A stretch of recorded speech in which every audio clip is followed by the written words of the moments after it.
আজকে রান্না করব চিকেন কারি। এর জন্য চুলায় একটি কড়াই বসিয়ে দিয়ে দিলাম পরিমাণ মতো তেল।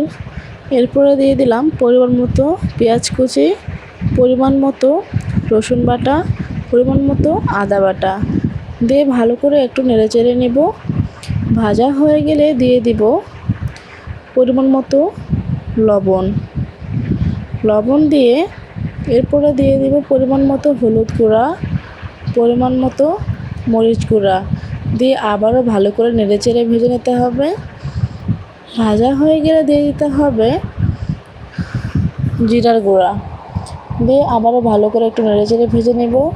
এরপর আমি দিয়ে দেব আগে থেকেই সিদ্ধ করে একটু থেতলে রাখা চিকেনগুলো দিয়ে আবারও ভালো করে নেড়েচেড়ে ভেজে নিতে হবে। আমি এখানে কোনোই পানি অ্যাড করিনি, কারণ এটা একদম ঝরঝরা রান্না করব। এরপর অনবরত এভাবে নেড়েচেড়ে ভেজে একদম ঝরঝরা করে দিতে হবে। এভাবে আমি 15 মিনিট ভেজে নিয়েছি এবং জালটা একদম মিডিয়াম লো হিটে রেখেছিলাম। কেমন হয়েছে অবশ্যই কিন্তু কমেন্ট করে জানাবেন। ফাইনালি আমার রান্না কিন্তু হয়ে গেছে। আলহামদুলিল্লাহ, খেতেও কিন্তু অনেক মজা হয়েছিল। এই পর্যন্ত সবাই ভালো থাকবেন। আল্লাহ হাফেজ।